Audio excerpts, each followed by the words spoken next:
नमस्कार दोस्तों, मैं सेल्फ महेंद्र कुमार और आज मैं आपके सामने फिर हाजिर हूँ काफ़ी दिनों बाद एक बहुत ही मज़ेदार और अच्छा सा टॉपिक लेकर।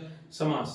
समास का शाब्दिक अर्थ होता है संक्षिप्त करना, मतलब छोटा करना होता है उसको, किसी बड़े चीज़ को छोटा करना होता है, उसे अपन समास कहते हैं। अब छोटा किससे करते हैं?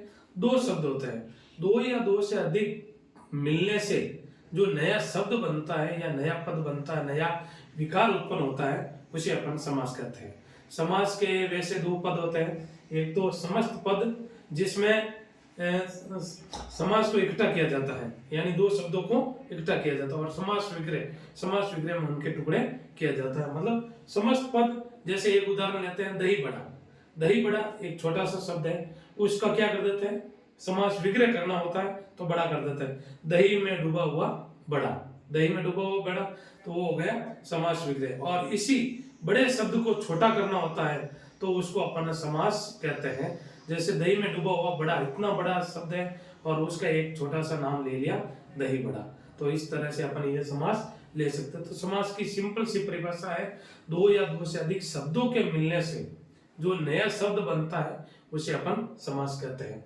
अब समास के प्रकार आप सभी को पता ही है, आप सब ने खूब पढ़े हैं, लेकिन अपन एक नए तरीके से, नए ट्रिक के आधार पर, नई एक टेक्नोलॉजी के आधार पर पढ़ेंगे, ताकि अपन को आपको चुटकियों में याद हो जाए। ऐसे अपन याद करेंगे।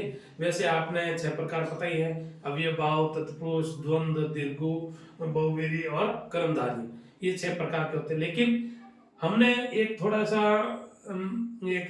एक संशोधन करके थोड़ा सा एक सीक्वेंस चेंज की है। पहले अव्यय भाव लेंगे, फिर तत्पुरुष, फिर द्वंद्व, फिर बहुव्रीहि, दीर्घु और कर्मधारय समास। तो इसमें अपन एक मम्मी और पापा का फॉर्मूला इसमें लेते हैं। मम्मी और पापा, यानी पापा गवर्नमेंट जॉब होते हैं, मम्मी गवर्नमेंट जॉब नहीं होती। मतलब ये होता है कि जिनकी गवर्नमेंट जॉब होती है वो उनके घर में प्रधान होता है। एक अपन काल्पनिक कर लेते हैं, मान लेते हैं कि जिनकी गवर्नमेंट जॉब होती है, यानी जो पैसे कमा कर आता है, गवर्नमेंट जॉब करता है, वो उसमें प्रधान होता है। तो हर एक समास में 2 पद होते हैं, ये अपन सबको पता ही है। हर समास में 2 पद होते हैं, एक प्रथम पद और दूसरा उत्तर पद, या प्रथम पद और द्वितीय पद। तो अपन प्रथम पद को पापा मान लेते हैं और दूसरे पद को मम्मी मान लेते हैं। हर एक पद में यही फॉर्मूला अपनाएंगे। अब जो गवर्नमेंट जॉब करते हैं उसको अपन प्रमुख मानेंगे, यानी प्रधान मानेंगे। अपन क्या करेंगे? जो गवर्नमेंट जॉब करते हैं उनको अपन प्रमुख या प्रधान मानेंगे, और जो गवर्नमेंट जॉब नहीं करते हैं, जो हाउसवाइफ है या घर पर कार्य करते हैं, उसको अपन गौण पद मान लेंगे। तो पहला समास है अव्यय भाव। अव्यय भाव समास में 2 पद कर देते हैं, प्रथम पद और उत्तर पद। प्रथम पद अपने जैसे ट्रिक के अनुसार अपने माना था पापा, प्रथम पद अपने पापा माना, तो प्रथम पद को अपन क्या मान लेते हैं इसमें? गवर्नमेंट जॉब वाला। और मम्मी को मान लेते हैं घर पर हाउसवाइफ है या घर का कार्य करती है। तो पापा गवर्नमेंट जॉब है और मम्मी घर का कार्य करती है, अर्थात पापा क्या हो गए? प्रधान हो गए। इसमें पापा प्रधान हो गए और मम्मी घर का कार्य करती है, तो मम्मी को गौण बना दिया, तो मम्मी गौण हो गई। तो इसकी परिभाषा बिल्कुल सिंपल सी बन गई। अब आप इस ट्रिक के आधार पर अपन बना सकते हैं कि जिस समास में पहला पद प्रधान हो और प्रमुख हो और अव्यय हो और दूसरा पद गौण हो, उसे अपन अव्यय भाव समास कहते हैं। बिल्कुल सिंपल सा।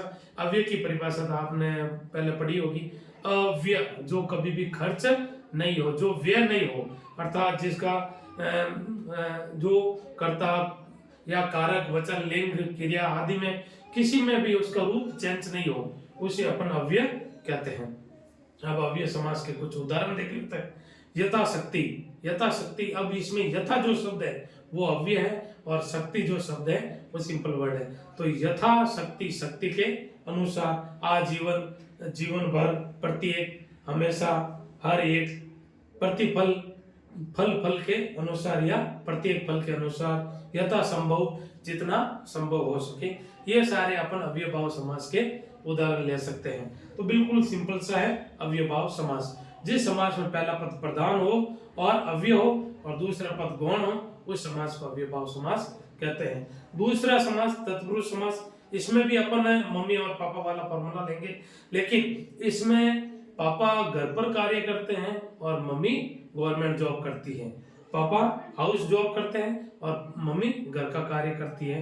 अर्थात जिस समास में पहला पद गौण हो और दूसरा पद प्रमुख हो, मतलब अपन ने शुरू में यही देखा था कि जो गवर्नमेंट जॉब करते हैं उसको अपन प्रधान या घर का मुख्य मानते हैं, और जो गवर्नमेंट जॉब नहीं करते हैं उसको अपन नॉर्मली सिंपल मानते हैं, सिंपल पद या गौण पद मानते हैं। यही समाज में होता है। जिस समाज में, जिस घर में पापा अगर गवर्नमेंट जॉब करते हैं तो पापा की खूब चलती है, हालांकि चलती तो मम्मी की होगी लेकिन फिर भी रुतबा पापा का होता है। और जिस घर में मम्मी गवर्नमेंट जॉब करती है उस घर में मम्मी का रुतबा ज्यादा होता है। तो इसी ट्रिक के आधार पर अपन इन समासों की परिभाषा और इनके उदाहरण देखते रहेंगे। तो दूसरा है तत्पुरुष समास। तत्पुरुष समास में पापा हाउस जॉब करते हैं और मम्मी गवर्नमेंट जॉब करती है। तो सिंपल सा है, हाउस जॉब पापा घर का कार्य करते हैं तो पापा हो गए गौण और मम्मी हो गई प्रधान। जिस समास में पहला पद गौण हो और दूसरा पद प्रधान हो और बीच में कारक चिन्हों का लोप हो। कारक चिन्ह आप सबको पता ही है, कर्ता ने कर्म को करण से संप्रदान के लिए, अपादान से पृथक संबंध काके की, अधिकरण में पेपर संबंध है अरे अरु, ये सारे कारक चिन्ह होते। लेकिन इसमें तत्पुरुष समास में दो कारक नहीं है। कौन सा? First and last. पहला है कर्ता और अंतिम है संबोधन, ये नहीं है। बाकी ये 6 कारक हैं। कर्म हो गया, करण हो गया, संप्रदान हो गया, अपादान हो गया, संबंध हो गया और अधिकरण हो गया, ये सारे चिन्ह हो गए। तो इसकी सिंपल सी परिभाषा क्या होगी? जिस समास में पहला पद गौण हो, दूसरा पद प्रधान हो और बीच में कारक चिन्हों का लोप हो तो उसे अपन तत्पुरुष समास कहते हैं। ये देखो फॉर्मूला भी यही है। प्रथम पद हो गया पापा हो गए, दूसरा पद मम्मी। अब पापा क्या है? हाउस जॉब करते हैं, दूसरे मम्मी गवर्नमेंट जॉब करती है। तो घर ये गवर्नमेंट जॉब मतलब मुख्य हो गए।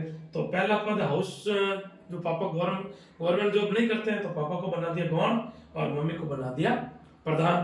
तो परिभाषा सिंपल सी हो गई, जिस समास में पहला पद गौण हो और दूसरा पद प्रमुख हो और बीच में कारक चिन्हों का लोप हो उसे अपन तत्पुरुष समास कहते हैं। उदाहरण देख लो, कर्म तत्पुरुष का जितेंद्रिय, इंद्रियों को जीतने वाला। करण का अकाल पीड़ित, अकाल से पीड़ित। तुलसी कर्त, तुलसी के द्वारा कृत। संप्रदान के लिए विद्यालय, विद्या के लिए आलय। अपादान से पृथक, ऋण मुक्त, ऋण से मुक्त यानी ऋण से अलग हो जाना। कन्यादान, कन्या का दान करना।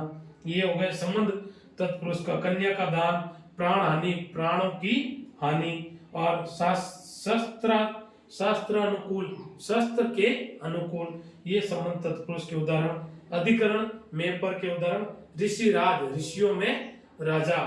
अश्वरूढ़, अश्व पर आरूढ़, ये सारे इसके उदाहरण हो गए। तीसरा आता है द्वंद्व समास।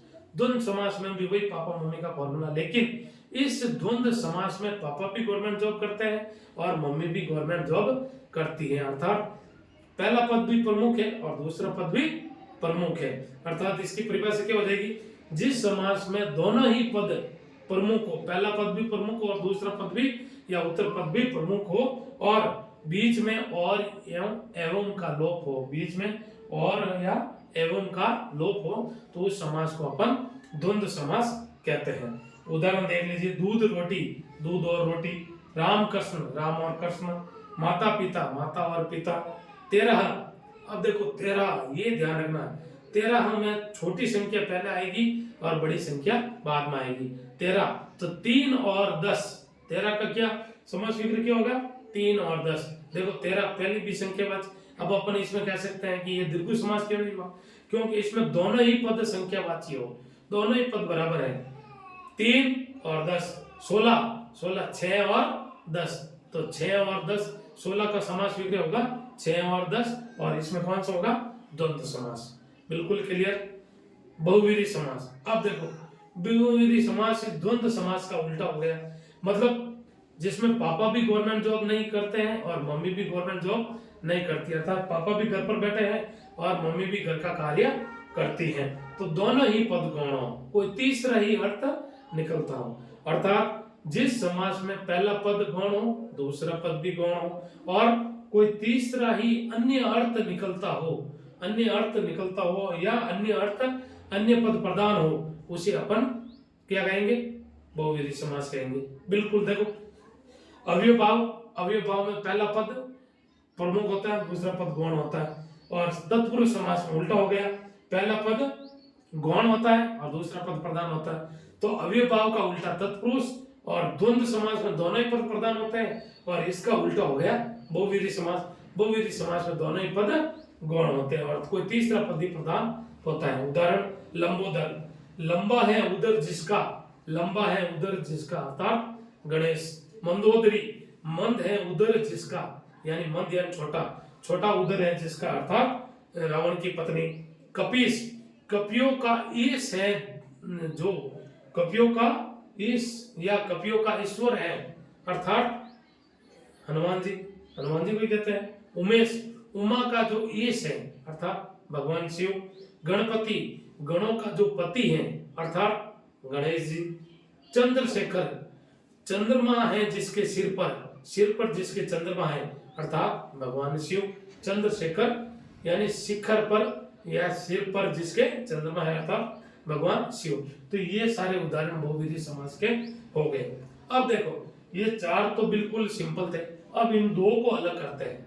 द्विगु समास, द्विगु वैसे नाम में ही पता चलता, द्वि यानी दो, गु यानी गायों का समूह, दो गायों का समूह हो उसे अपन द्विगु कहते हैं। ये तो शाब्दिक अर्थ हो गया।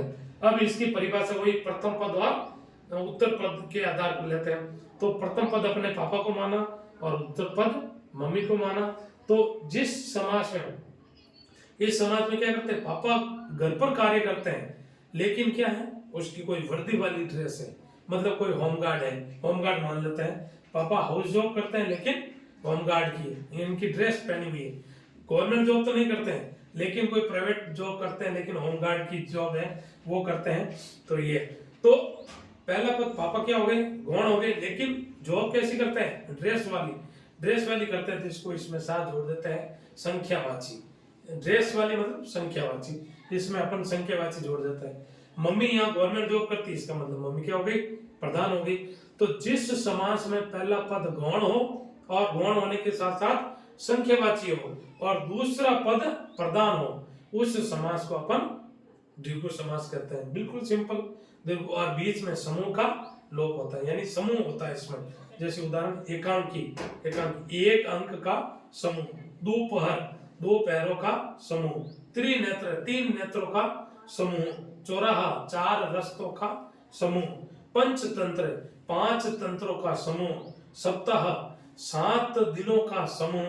नवरात्र, 9 रात्रों का समूह। और 10 आनंद, 10 आनंद है जिसके अर्थात सिर, 10 आनंद का समूह है अर्थात कौन, रावण। तो इसमें अपन 10 सिरों का समूह, अगर अपन ये करते हैं 10 सिरों का समूह तो हो गया द्विगु समास।